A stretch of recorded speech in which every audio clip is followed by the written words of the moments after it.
Welcome to red TV. నేను మీ తేజ. ప్రస్తుతం మనతో పాటు సీనియర్ జర్నలిస్ట్ కిరణ్ ఉన్నారు. ఆయనతో మాట్లాడుతాం. నమస్తే సార్. నమస్తే మా. సో తిరుపతి తొక్కిస్లాట జరిగిన తర్వాత పవన్ కళ్యాణ్ గారు ఒక ప్రెస్ మీట్ పెట్టారు. ప్రెస్ మీట్ పెట్టిన తర్వాత టీటీడీ చైర్మన్ కానీ హోమ్ మినిస్టర్ కానీ సెంట్ అయిన క్షమాపణలు మీరు చెప్పాలి అన్నట్టుగా మాట్లాడారు. పైగా వాళ్ళందరూ కూడా ఒకటే కూటమిలో కలిసి చేస్తున్న నాయకులు వాళ్ళందరూ కూడా. అవును. అంటే పవన్ కళ్యాణ్ గారు ఆ రకంగా మాట్లాడారు. అంటే పార్టీలో అంటే విభేదాలు తలెత్తేటట్టు ఉన్నాయి ఆయన వ్యాఖ్యలు చూస్తే. మీరు ఖచ్చితంగా క్షమాపణలు చెప్పాలి ప్రతి ఒక్కరికి అంటూ కూడా మాట్లాడారు. సో దానిపైన మీ స్పందన ఏంటి? అదే మీరు అన్నది ఏంటంటే మీరు అన్నట్టుగా కొంతమంది అంటున్నారు కూటమి ప్రభుత్వంలో భాగం కదా పవన్ కళ్యాణ్ గారు. అలాంటి పవన్ కళ్యాణ్ గారు టీటీడీ చైర్మన్ బలవంతంగా మీరు క్షమాపణ చెప్పాలి కదా అని అడగటము. గతంలో కూడా హోంమంత్రి మీకు చేత కాకపోతే ఆ హోంశాఖను నేను తీసుకుంటానంటాము. ఇవన్నీ స్వపక్షంలోనే విపక్షంలో తయారయ్యాడిన అనేది కొంతమంది చేస్తున్న కామెంట్స్. కొంతమంది తెలుగుదేశంలో కొంతమందికి నచ్చట్లా ఇది. అయితే జనానికి బాగా నచ్చుతుంది. జనానికి బాగా నచ్చుతుంది ఇది. ఆయనకే సంబంధం లేదు కదా. ఆయన ఏమి దేవాదాయ శాఖ మంత్రి కాదు, పోనీ ఆయన ముఖ్యమంత్రి కాదు. ముఖ్యమంత్రి బాధ్యత తీసుకుంటాడు, దేవాదాయ శాఖ మంత్రి బాధ్యత తీసుకుంటాడు. డిప్యూటీ చీఫ్ మినిస్టరు, ఆయనకి ఒక 5 శాఖలు ఉన్నాయి. ఆయనకేం సంబంధం లేదు. అయినా ఆయన వెళ్ళి నన్ను క్షమించండి, ప్రభుత్వంలో ఉండి ఈ రకమైన దుర్ఘటన జరిగిన దానికి సిగ్గుపడుతున్నాను, యావత్ హిందూ సమాజం నన్ను క్షమించాలి అని అడిగాడు. క్షమించమని అడగటానికి ఆ ఓర్పు, ఆ ధైర్యం కావాలి. క్షమించటానికి ఔదార్యం కావాలి. ఆ రెండూ ఉన్న నాయకుడు పవన్ కళ్యాణ్ అని చెప్పుకోవాలి. అవసరమైతే క్షమాపణ చెప్తాడు, అవసరమైతే క్షమించి వదిలేస్తాడు. అలాంటి నాయకుడు, ఎక్కడ తగ్గాలో ఎక్కడ నెగ్గాలో తెలిసిన నాయకుడు అంటారే. ఆయన ట్రెండ్ సృష్టిస్తాడు, అంతకుముందు ట్రెండ్ని ఫాలో అవ్వడు. ట్రెడిషనల్ పొలిటీషియన్ కాదు, ఈ విషయాన్ని మనం గుర్తుపెట్టుకోవాలి. He is not at all traditional politician. Traditional పొలిటీషియన్కి ఉండే లక్షణాలు ఏంటి? తప్పు చేస్తే తప్పు జరిగినా ఇది తప్పు కాదు, పొరపాటుగా జరిగి ఉండొచ్చు, మీ హయాంలో జరగలేదా, మీ హయాంలో జరగలేదా అని. మీ హయాంలో జరిగింది కాబట్టే కదా మీకు 11 సీట్లు ఇచ్చారు.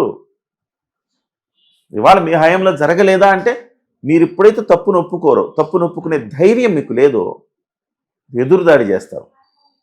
మీ హయాంలో పలానా చోట జరగలేదా, పలానా చోట జరగలేదు, అన్నమయ్య డ్యామ్ కూలిపోయినప్పుడు ఎన్ని ప్రాణాలు పోయినాయి, లేకపోతే పలానా గ్యాస్ లీక్ అయ్యి ఎంతమంది చనిపోయారు, ఇలాంటి అన్నీ కూడా చెప్తారు. చాలా జరిగినాయి జగన్మోహన్ రెడ్డి హయాంలో, చాలా జరిగినాయి.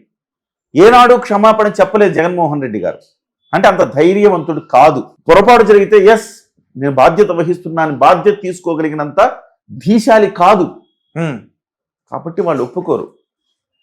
ఏ తప్పు తనది లేకపోయినా, బట్ తాను డిప్యూటీ చీఫ్ మినిస్టర్ ప్రభుత్వంలో భాగం కాబట్టి యావత్ హిందూ సమాజం, నాట్ ఓన్లీ తెలుగు రాష్ట్రాలు, యావత్ హిందూ సమాజం నన్ను క్షమించాలి, మరొకసారి జరగకుండా చర్యలు తీసుకుంటా అని చెప్పాడు. ఈ గొప్ప మనసు ఎంతమంది రాజకీయ నాయకులు ఈ దేశంలో ఉంది? లేదు.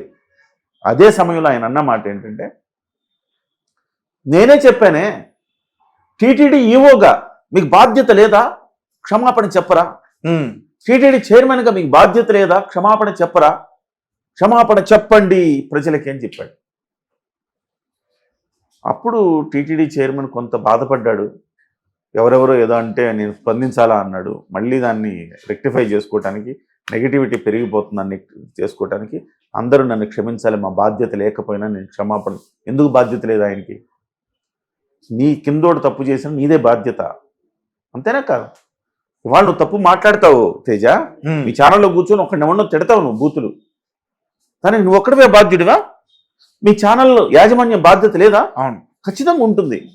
నా తప్పు లేకపోయినా నేను క్షమాపణ చెప్తున్నా, తేజ ఆయన ఇష్టం వచ్చినట్టు ఆయన మాట్లాడాడు, దానికి నాకేం బాధ్యత అంటే, అరే నీ ఛానల్లో పనిచేసే ఎంప్లాయ్ అయ్యా, ఆయన తిడితే మాత్రం నువ్వు ఎట్లా టెలికాస్ట్ చేసావు, నీకు బాధ్యత లేదా అంటారు.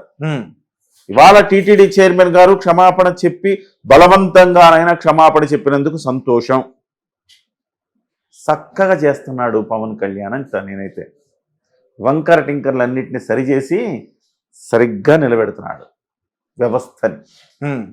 అందులో భాగంగానే ఆ రోజు హోమ్ మినిస్టర్ని ఆ మాట అన్న తర్వాతనే కదా చురుకు పుట్టి హోంశాఖ పనిచేస్తుంది. ఇవాళ అనేక మందిని లోపలేసింది దుర్మార్గుల దృష్టిని.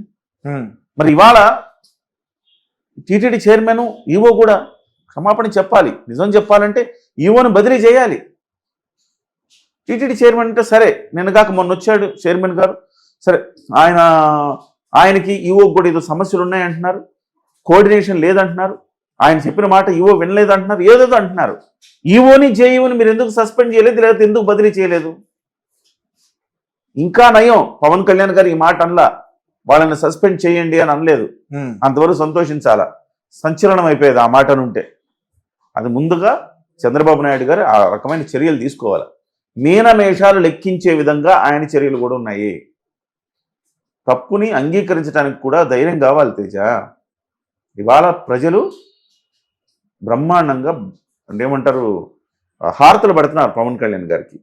పార్టీలకు అతీతంగా చెప్తున్నాను నేను.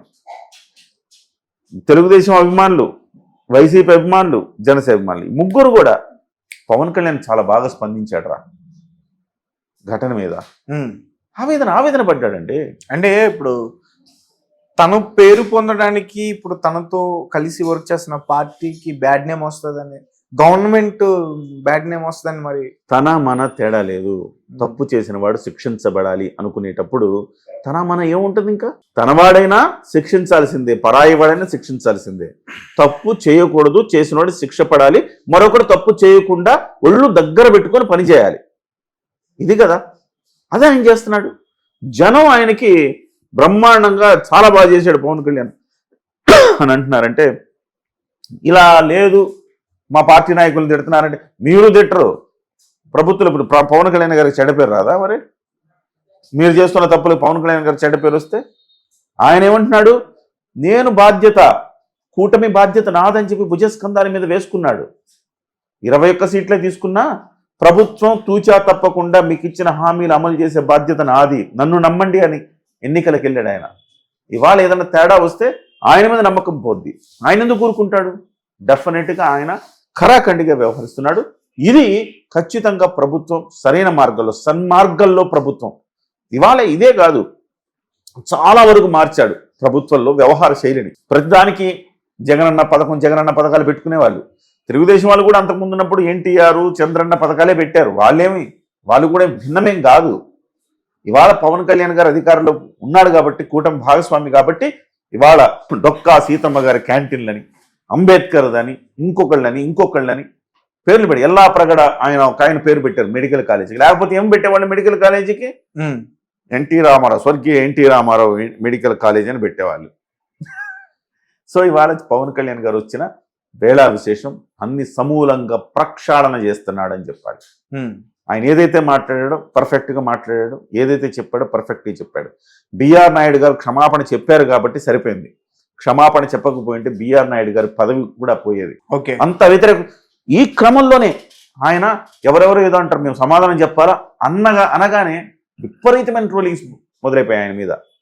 ప్రాణాలు పోతే క్షమాపణ చెప్పవా నువ్వు, ఏం మాట్లాడుతున్నావు అని చెప్పి ఆయన భయపడి మళ్ళీ క్షమాపణ చెప్పాడు. సో ప్రతి ఒక్కళ్ళు ఒళ్ళు దగ్గర పెట్టుకునే పని చేయమని చెప్పాడు. రెండోది, నిన్న పిఠాపురంలో చాలా సంచలనమైన వ్యాఖ్యలు చేశారు. హనీమూన్ అయిపోయింది, ఇక మీరు నో ఎక్స్క్యూజెస్, 6 నెలలు అయింది, పని చేయాలా, పని చేసే ప్రజలు నోట్లు అడగాల, అలా లేదంటే దిగిపోతూ ఉండండి అంతే, పని చేసేవాడే ఉండాలి, ఇంకెవరిని ఎక్స్క్యూజ్ చేసేది లేదని మంత్రులకి, అధికారులకి, వీళ్ళకి, ఎమ్మెల్యేలకి స్పష్టంగా చెప్పాడు. స్వీట్ వార్నింగ్ ఇచ్చాడు. శాంతి భద్రతల విషయంలో, ఆడపిల్లల విషయంలో మగతనం చూపించాలనుకుంటే కట్ చేస్తా అన్నాడు. ఏం చేయాలి? మీరు మగతనం చూపించాలంటే జిమ్ములకి వెళ్ళండి, సైన్యంలోకి వెళ్ళండి, ఈ రకంగా మీ మగతనాన్ని చూపించుకోండి, ఆడపిల్లల దగ్గర కాదు, తాట తీస్తావు ఒక్కోడికి అన్నాడు.